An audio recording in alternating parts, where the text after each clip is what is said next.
D'abord des petits chiffres, c'est pas souvent que je suis sérieux, regardez comment je suis sérieux.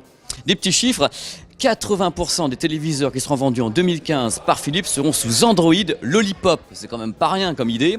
90% des télés Android sont directement reliés sur le réseau domestique Wi-Fi, donc les gens c'est bien entré dans leur tête, ça y est, c'est sur le réseau domestique, pas de problème. Et le fait très important qui nous amène aujourd'hui, jeunes gens, 37% des personnes qui ont un téléviseur Android TV l'utilisent pour faire du gaming et brancher des gaming devices dessus. Et devant moi, regardez un joyeux pipette qui est là, François est avec moi. François qui est le directeur marketing de TP Vision. Bonjour François. Bonjour.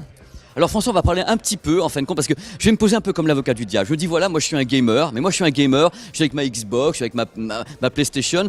Qu'est-ce que vous pourriez dire justement aux gens qui nous regardent pour essayer d'habiliter le côté Android TV? Est-ce que c'est très très différent comme écosystème? Est-ce que les gens qui sont des vrais gamers pourront se reconnaître dans cet écosystème? Et comment ça fonctionne? Qu'est-ce qu'il faut connecter dessus? Est-ce qu'on peut brancher la console directement sur votre téléviseur? Beaucoup de questions d'un coup, hein. Beaucoup de questions, et pour revenir sur les chiffres qui viennent d'être évoqués, c'est vrai qu'il y a un grand changement avec l'arrivée d'Android TV, c'est la connexion enfin des télés, tout simplement parce que le français avait pour habitude de brancher sa box et retrouver plus ou moins les mêmes fonctionnalités. Et aujourd'hui avec Android Télé, on a plus de 90% donc des utilisateurs qui connectent, tout simplement parce qu'ils vont bénéficier de toute cette partie gaming.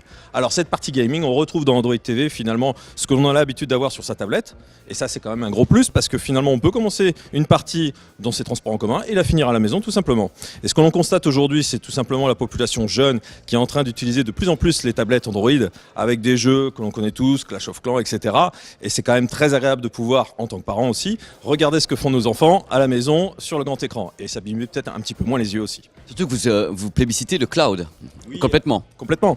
Alors le cloud, c'est... Pour essayer de simplifier un peu tout ça, aujourd'hui il y a plusieurs façons de pouvoir jouer sur sa télévision. Tout simplement en branchant sa console, comme on a l'habitude de faire, et là on bénéficie des spécificités Philips avec l'Ambilight qui apportera encore une expérience complémentaire, mais il y a encore d'autres possibilités. On peut, comme sur une tablette ou un smartphone, télécharger son jeu, et là on va bénéficier de tout ce que l'on a sur le Play Store, mais on peut aller même plus loin, puisqu'aujourd'hui il y a des fournisseurs qui permettent, via le cloud, donc via Internet, d'aller faire ce qu'on appelle du streaming. Donc on va simplement recevoir la vidéo du jeu, évidemment en interaction. Avec une meilleure qualité que ce qu'on peut avoir.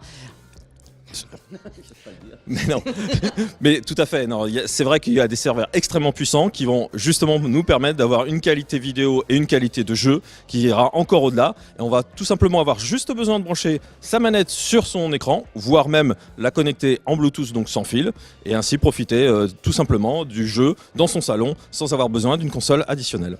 Ça c'est mirifique. En plus, vous venez de signer un partenariat, si je puis dire, avec des big one. Vous avez Gameloft qui est en partenariat avec vous, ainsi que Electronic Arts, qui vont donc fournir comme ça. Quel est le type d'accord? Ils fournissent? Est-ce qu'il y a quelque chose qui est très très payant? Explique un petit peu ce qui se passe. Non, c'est évidemment des accords qui nous permettent nous de communiquer sur les licences en tant que telles, c'est-à-dire de bénéficier finalement de la communication et donc de la puissance de ces ce qu'on appelle des blockbusters, donc des jeux qui sont extrêmement connus et que les joueurs sauront retrouver ainsi sur les écrans. Mais au-delà de ça nous permet également de travailler avec eux pour que l'expérience du joueur soit la plus optimum sur les téléviseurs, parce que c'est vrai qu'on passe pour certains des jeux sur une tablette avec un écran plus petit et également un côté tactile, un côté gyroscopique, et là il faut évidemment, pour que le joueur puisse profiter à fond du jeu, trouver l'interaction avec le gamepad qui va être la nouvelle interface pour ce type de jeu.